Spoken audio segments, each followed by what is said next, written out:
So YouTube. Hello, Internet. Welcome to D&D Theory. Hello and welcome to Very Much Earthed Arcana, where we talk some things, high school, other things a little bit awkward, and all things, I'm not like the other D&D characters. I'm your host, Harrison Cordell, here to introduce you to co-host Matthew Easdale. Well, hello. And a very special guest, Eli Nicholas. Eli, say hello. Hi, everybody. And now we will move on. So Man, we nailed that. Yeah, we nailed it. We absolutely did. I'm not going to brag. Not to brag, but I've said hi before. And honestly, people have said hi back. So That's wild, dude. That's wild. I don't want to do it. Like half the time they say hi back.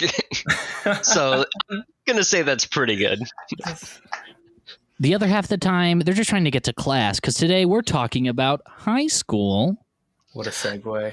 As you can see in the title, we're tackling the other side of homebrew, just describing things a little bit differently, because most of the game's rules in D&D is just words. And what if you made your own words? That's basically the podcast in a nutshell. So we'll definitely do listener version of this in the future. If literally any of you listening at home will talk to us, please talk to me. I made a Gmail account, vmearcana at Gmail. I made a Patreon, patreon.com/vmearcana, that we're not charging anyone for yet. So you better get on there quick before we start charging it. No, it's fine. Yeah. With a lot of free stuff on there. We have a TikTok account, vmearcana at TikTok. And Twitter and Instagram are cesspools, in my opinion. So unless you guys ask for it, we won't make an account on there. Maybe we'll just go on Facebook for the fuck of it. Harrison, I'm asking you, would you pretty please make a Very Much Earth Arcana TikTok? There, I asked. Now you have to do it. I already did it. I mentioned that 2 minutes ago, Eli. What? Wait, you said you did have a TikTok? I thought you said we that do you have a hated TikTok. that. Yeah. We've got the TikTok. It's the Twitter and Instagram that's a cesspool. Oh, that's the cesspool. Okay, So please make a Twitter account and make it like the D&D version of Horny Facts, please. All I heard was cesspool and TikTok, and I assumed that's what you were talking about. That's just the connection that was formed in my mind. I mean, it's just at Horny Facts, but at Horny Facts, open parenthesis, tiefling, close parenthesis. That's the D&D version of that. Exactly. At Horny Facts 5e. Matt, stop giving away all your good ideas. I know. Right. Don't put out the episode yet. I got to make a Twitter account real quick. Yeah. Speaking of horny segues, let's get back to high school. Oh boy. Okay, that's the last of the segues. I'm honestly canceling segues in this podcast because they're absolutely cursed. We will do listener versions of this in the future, but for now, we just want to do the very basic D&D thing of people wanting to make characters in high school, because every single anime, every single YA novel, anything that really makes that real cash is all about high schoolers.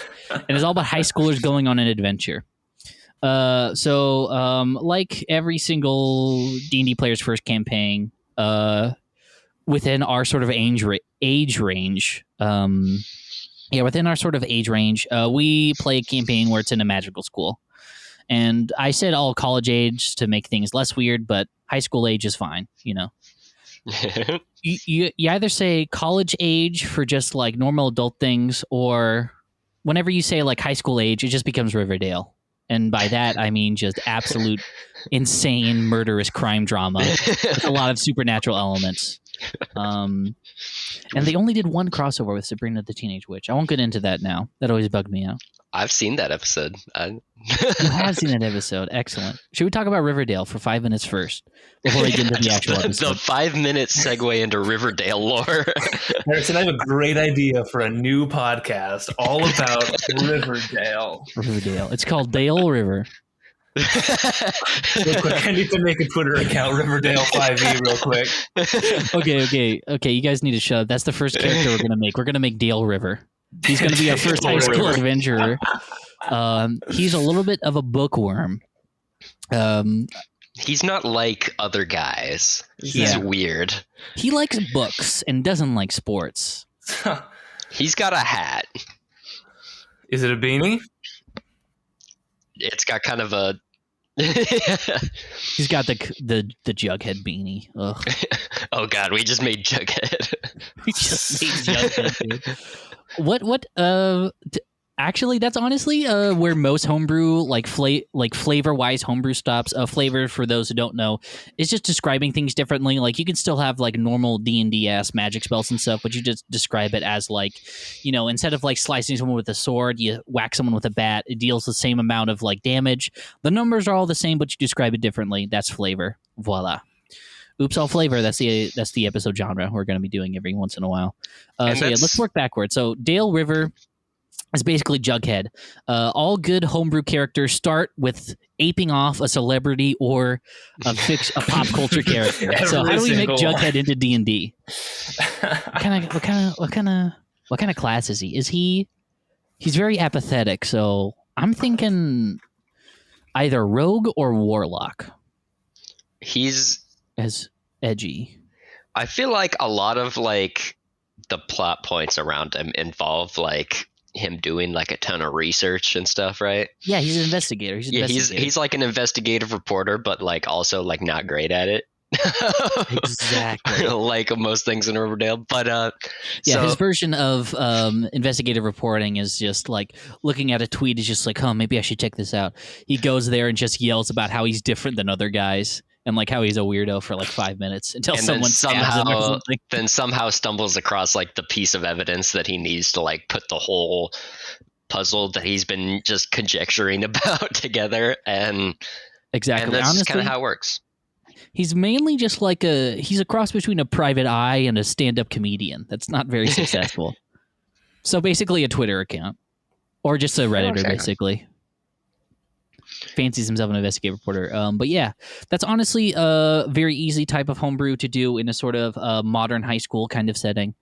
You basically, there are different like pitfalls with like making, so basically Dungeons and Dragons classes are divided into two types of either a martial class, melee driven based, just like swinging swords, punching and kicking very good. Or spellcasters, like casting spells is obviously very hard to justify in a modern setting. You can like hand wave it a little bit with technology and just say it's like different little sort of party tricks and all that kind of thing. But it's very hard to say, I throw out a pretty like sharp playing card and deal a damage of an Eldritch Blast against someone. It's definitely pivotal there. But also martial characters get pretty insane. They're like... because D&D is like level 1 to 20, you basically go from like a pretty solid like athlete adventurer to a god at level 20. So basically just like, okay, I'm not magic, but I can jump 60 feet into the air with one move at some point.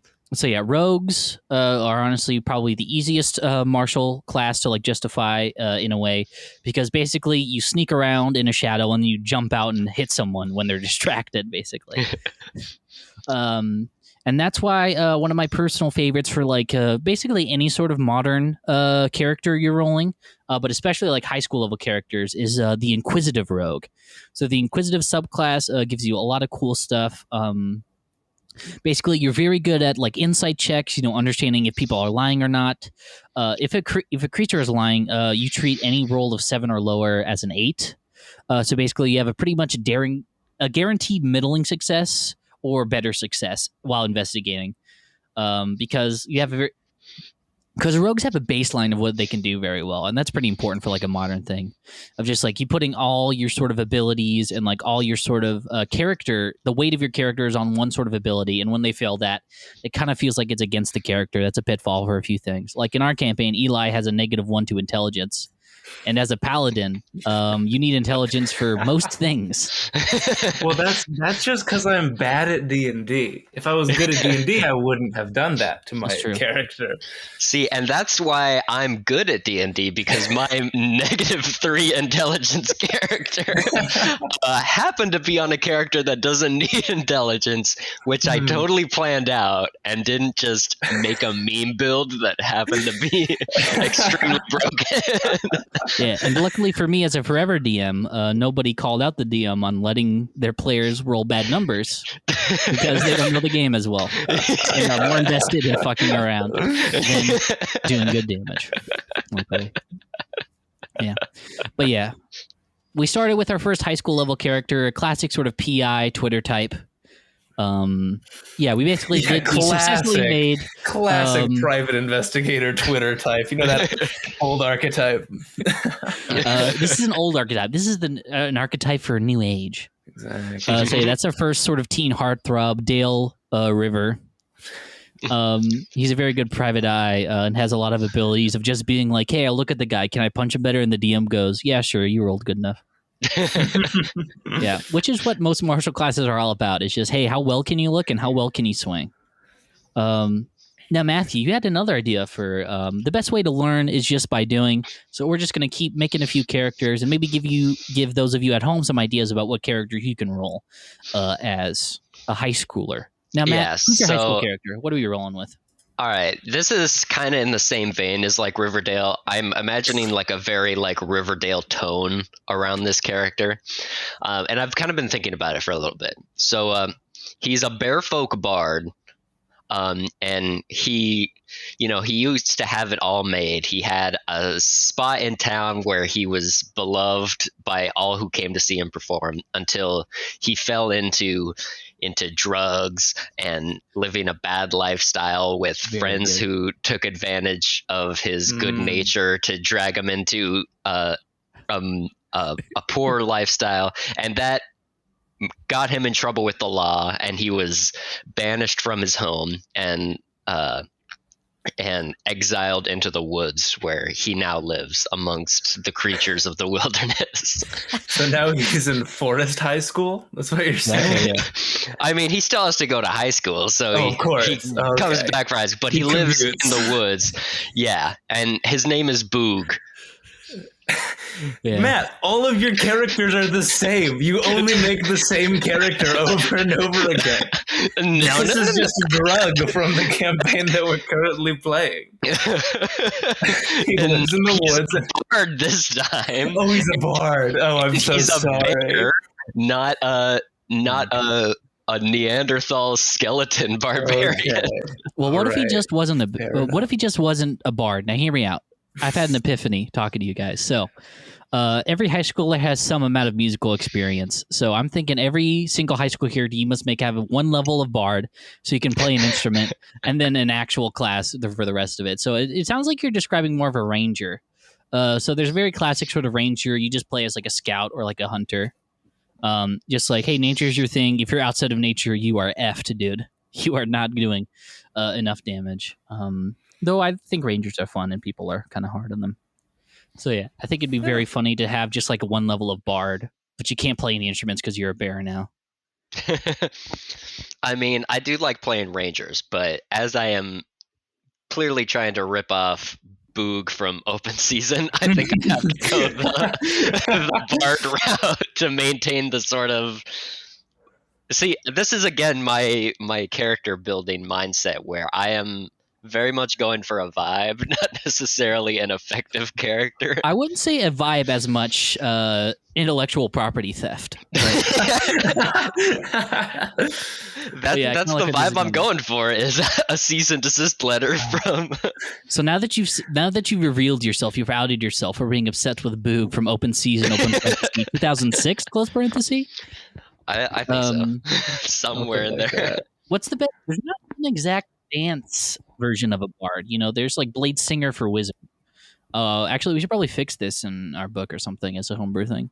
But yeah, I mean, comic book and like early 2000s, like Universal Pictures animated kids movies inspired D&D homebrew characters. Sounds like a pretty good like subtitle for a book. Hold on. Yeah, you've written a lot of homebrew, Harrison, but I'm frankly disappointed that you haven't made a series on the Open Season films. Yeah, no, you haven't made Elliot yet. What the heck, dude? Oh, sorry. Open Season is a Sony Pictures movie. Oh, God. It's important where you're going to be getting that cease and desist letter from. Exactly. Yeah, exactly. A Boog Bear is honestly very exciting because there is a very excellent subclass known as the College of the Swords. Bards have multiple colleges because they have to learn music from somewhere, right? And you need a very expensive college degree to learn how to play notes over and over again, as I'm sure the people here know. So yeah, basically you can just have claws instead of swords and just do a lot of cool flourishes and a lot of flashy cool things as Boog, or there's just the College of Eloquence. Is Boog is very well spoken in open season, with the many dulcet tones of Martin Lawrence in the first one, and a white guy doing an impersonation of Martin Lawrence in the sequels. Because, fun fact, a white guy has played Donkey more times than Eddie Murphy, and that should haunt you for the rest of your days. Oh, God. Oh no. I suddenly don't want to be Boog anymore.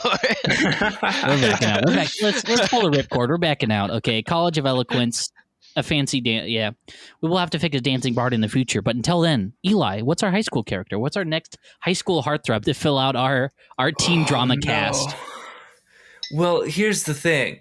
In all of your high school movies, there's always the popular kids. And who's more popular than the homecoming court or the prom court? What kind? You're more knowledgeable about D&D than I am, Harrison. What kind of class would well reflect? This is what the podcast is all fucking about. A homecoming. court. We play with a popular girl in our campaign. The obvious thing is who is truly blessed? So a sorcerer, of course. Sorcerers in D&D are born with magical power and are very are all charisma based, which is also very important. So yeah, charisma based, born with magical power. It's just the perfect combination. That's why we have a very talented, popular girl in our sort of magic school campaign. That's a wild magic sorcerer. Things don't go our way with our magic sometimes, but it's basically no consequence because she's so rich and so powerful. But for completely there's a few different sort of sorceress origins, subclasses for sorcerer that work very well. So yeah, there's a bit more of sort of moody, dramatic, popular kid, from you could go with a shadow sorcerer, they stick to the shadows mostly, but they still have a lot of attention and a lot of people are really enamored with them, with all their sort of strange abilities and a way to slip away from crowds. Basically display the sort of weight that being popular kind of drowns you in. Terrible weight. The suffering from success. Exactly. Yeah, so maybe a more distant sort of hermity kind of recluse type of popular student is very important. That's definitely an option.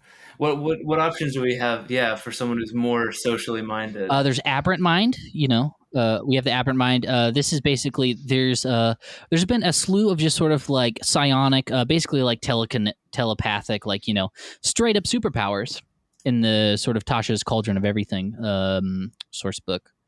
There's a lot of just mind powers and stuff, but just having just a very, a very popular student that can get in your head and know what you're thinking, but also just being more smart than they seem. It's still very high charisma based, but having a very good intelligence modifier as well. Yeah, because in telepathic speech, for the minimum of miles equal to your charisma fire, oh my god, that's insane. Yeah, so yeah, you basically talk in people's minds and all the good stuff. Very good flavor for that would just be everyone's always thinking about those, so they know what you're thinking at any moment. They can just predict it because you're always on somebody's mind.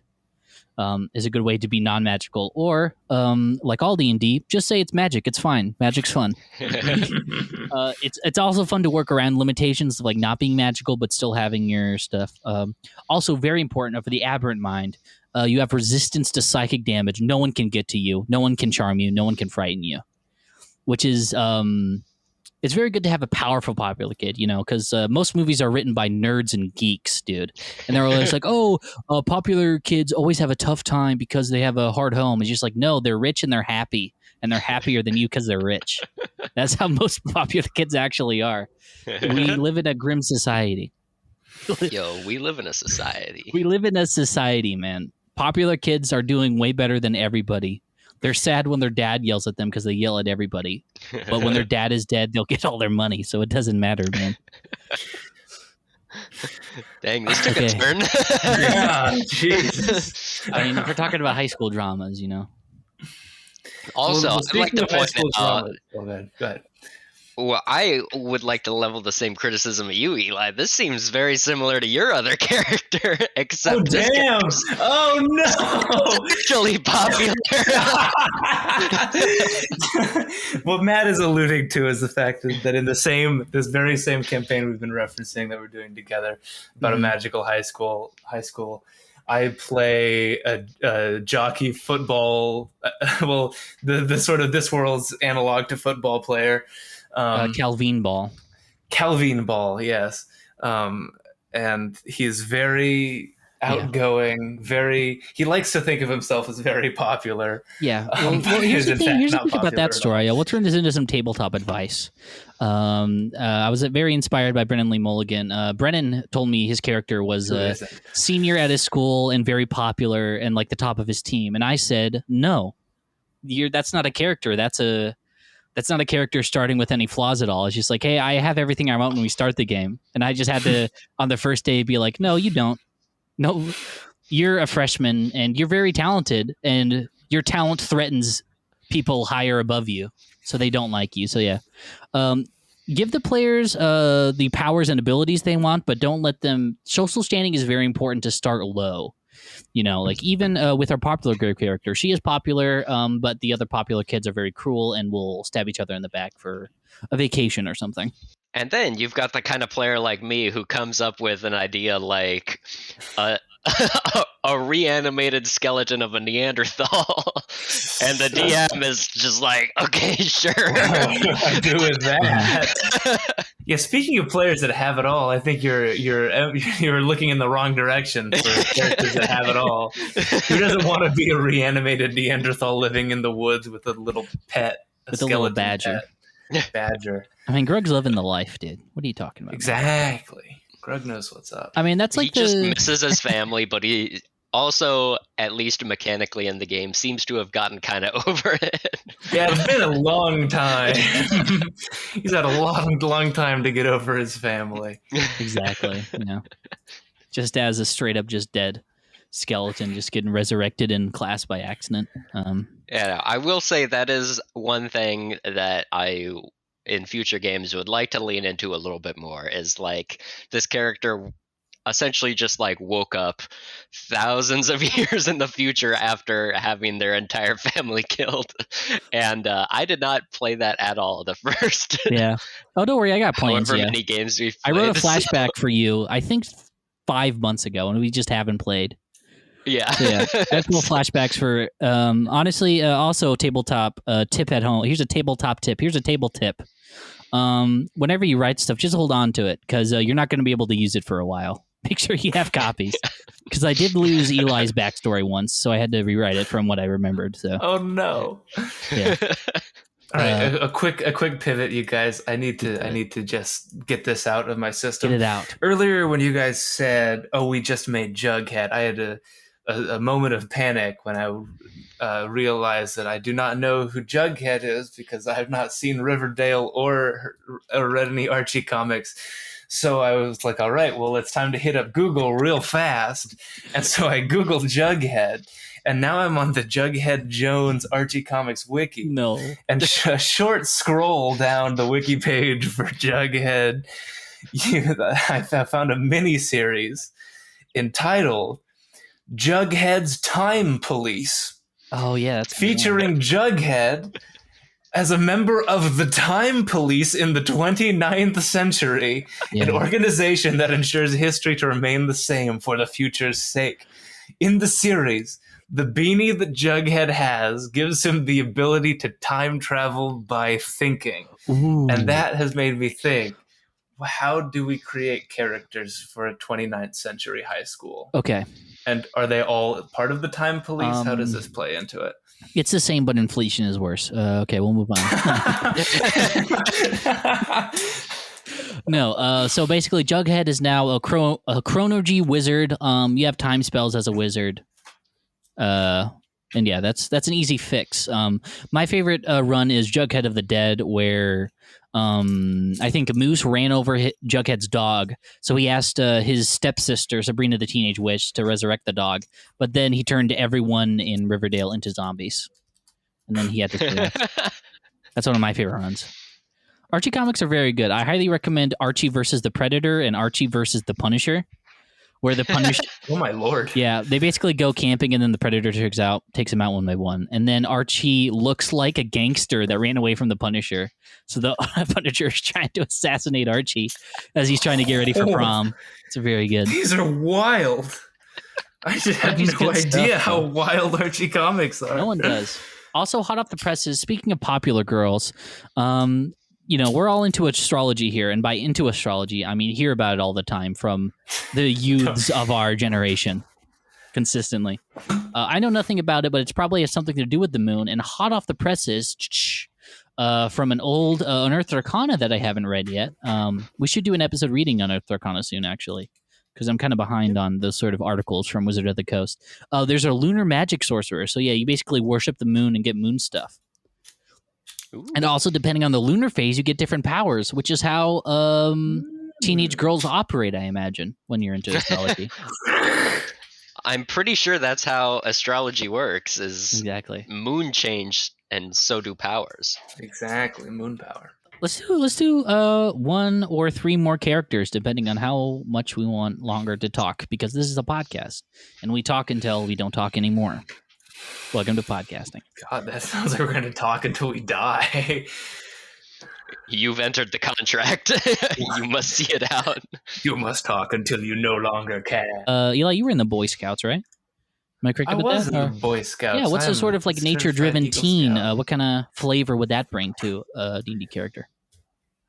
Well, I mean, I think the obvious one, the obvious nature-driven teen would be the pothead. Classic trope. Very good. I think nature-driven is a perfect descriptor. So that's actually a pretty good idea. So there's 2 options for pothead.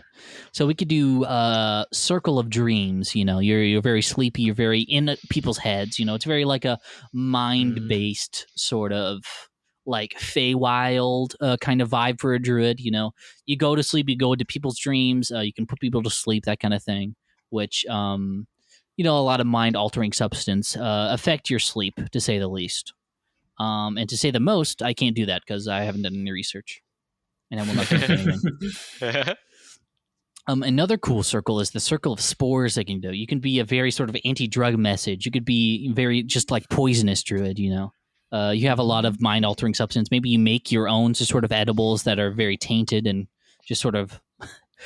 rotten edible is a very bad mental image, but that's what you do. Also, you can make zombies and stuff, which, honestly, all these youths are turning into the reefer madness. With they're turning into zombies with all of their phones and all their phone and drugs. And their rock music. Their rock music and drugs and podcasts. These kids are their podcasts these days. All these kids are podcasting now. Disgusting. So yeah, that's a classic just sort of pothead archetype. Also, a lot of druid spells are pretty trippy, so that kind of helps with mind-altering substances. Matt, what's our next character? I got another nature-y one for you that I feel like is a vibe probably not a lot of people go for. I grew up around a lot of rural folks, as urban people might call them. So, there's a lot of connection to nature, but I feel like when most people say like connection to nature, they picture like a more like hippie type, but I'm picturing someone more who like fancies themselves a mountain man, because they like go fishing every once in a while. Someone who tries to tame nature, conquer nature instead of be one with nature. That way they can have the sickest ATV tracks in their backyard. Like that kind of person. So maybe maybe not like a spellcaster, but this is more in like the ranger category probably, where they probably have a dog familiar. Most rural folks I know who do a lot of like hunting and fishing have some sort of dog that they take with them. Exactly. Ranger is kind of like the perfect sort of middle ground between like you have some text kind of spells and like a lot of melee just sort of attacks, and like a lot of there's like you can get pets, or you can be very good. There's like a gloomstalker, which is you're good at walking at night. It's like one of those people that complains, but it's like, honestly, I love a good night walk. Get in the darkness. I actually have very good vision at night. Yeah, the type of person who goes out and sits in their truck and thinks about crazy shit kind of thing. Like that sort of flavor of me. Yeah, there's also Fey Wanderer. It's just like a very just sort of like, I imagine Fey Wanderer is just like a rich person walking around, just like, I just let nature guide me wherever I go because I have the sort of financial stability to just walk anywhere and be free. Yeah, so I feel like the Ranger too, like more like flavor wise, kind of fits into more like the hunter, fisher, trapper kind of vibe that I feel like a lot of people who wear going to hats are going for. Our high school isn't very like, we were like on the nicer side of town, so we had a lot of like teens that were like hunters and fishers and all that, to a worrying extent for a lot of just like odd protests, we'll call them. Yeah. What class would a libertarian Gadsden flag flying teen fall into? That's the real question. Yeah, but also your idea of conquest and like wanting to take nature is pretty interesting as well, because there's a lot of like dark paladins that I could play as well. They're religions, but not basically religious to gods. They're like oath of conquest. You're a paladin that like just wants to conquer things. So I imagine just like a very aggressive like Instagram influencer that's just like, I go on all the hikes in the world and just all kinds of hikes, just going to every hotel and demanding you're an influencer to basically get a bunch of free service and like a bunch of cross promotion. Just a very just sort of rabid, just sort of like dark reflection of like Instagram users is a pretty funny thing. So that's your oath of conquest paladin. Yeah, exactly. Yeah, and there's also Oath of Glory. Works. It's just like people will know how well I am. Oath of Glory, which with basically just like very sports minded kind of paladins of just like, I'm gonna do well and people are gonna know I'm gonna do well. I'm all about that grind, bro. Which is a lot of paladins, a whole vibe. Eli, let's go for one more. What's the final subclass we're gonna make for our Oops All Flavor episode? This whole time I've been starting, when I've been thinking of these characters, I've been starting from, all right, what sort of archetype of a high schooler or teenager am I going to work with? Instead, I want to try to figure out what. Start from I'm thinking the warlock maybe class, and go from there and try to find a high schooler archetype that matches with a warlock, because this one is confounding me a little bit. Yeah, these are listed as seekers of the knowledge. Warlocks are seekers of the knowledge that lie hidden in the fabric of the multiverse. Through pacts made with mysterious beings of supernatural power, warlocks unlock magical effects, both subtle and spectacular. Matt, what is your idea for a high schooler warlock? Warlocks, they study hard, right? So they're like like super smart kids who like early in school did really well without really having to try. Exactly, and then they have so many classes. They must have made it with the devil. I know. So what I'm thinking is like a super burnt out warlock who used to be like top of the class, and now is kind of like a slacker who has trouble like motivating himself to like do stuff. And so sort of that kind of vibe. That's the little moment I had. To add to that. So another part of the whole warlock thing is that the second half is that through pacts made with mysterious beings of supernatural power, they achieve their magical prowess. Ooh. And so my thought is, so you have a high schooler, exactly what you're saying, didn't have to try very hard to be successful in school. They've hit difficulty in high school, and the fact that they haven't learned how to study well, they've just gone off of their natural aptitude until this point. Super burnt out, but they still have like this superiority complex from being really good at stuff throughout their entire school career.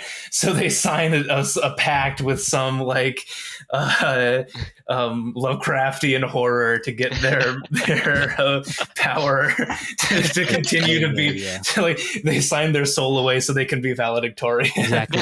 Yeah, they're taking so many credits they must have made to do with the devil. Okay, so I'm going to unite two of these ideas and bring them into regular reality. So So there's the Patron of the Undying, which is like very good to that. So yeah, I think we just described the Unresting Warlock, where you just drink gallons and gallons of coffee and tea, just so much caffeine that you do not rest, you do not sleep. And you basically just like study. Yeah, you can spare the dying. Basically, every time you like splash coffee in someone's face, you just like, wake up, I gotta get this adventure done before I can study. I have to hurry and go. Yeah, the Unresting Warlock is an excellent character that we may see again, because we're gonna wrap this up. We're gonna wrap up this episode very much on North Arcana, and next episode, I would like to announce that we are going to do the other type of episode in this podcast. This is basically going to be the quick trial period. Basically gravitate what episodes you like. We're going to be running a one-shot playtesting. The concept of high school. We haven't done enough subclasses from our book to playtest those characters, but we are just going to have a little bit of fun and just show you how the game is. And this next one-shot, Pride Pines. A couple of teen sleuths solve a mystery at their sort of small-town coastal high school. So yeah, will you see these characters again? Will Dale River make a return? No, but we'll roll some pretty good characters as well. Absolutely not. That's cool. I do like the Unresting Warlock idea. That's something I enjoy as well. Yeah, but yeah, we'll have to see that for next time after finals week, because dear God, we're doing all these during finals week just to stay sane. So yeah, good luck to all our boys at home and on the chat going into their finals. Do you guys have anything to plug coming up in the next 2 weeks or so? I am just gonna plug taking a mental health break every once in a while, so you don't become unrested warlock. Yeah. And I am going to plug not taking a mental health break, because don't you want that unlimited power granted to you by Cthulhu? Yeah, I'll plug staying on that grind. Just think about it. That's all I'm saying. All I'm doing is planting a little seed. I'm in that case. I'm gonna plug signing your soul away to a Lovecraftian horror for the power, but also taking a mental health break every once in a while, because now you have the power to do that anyway. Exactly. Oh. He's right. Damn, checkmate. Yeah, he got me. And on that checkmate, we close out this podcast. Stay safe and stay sane, everyone.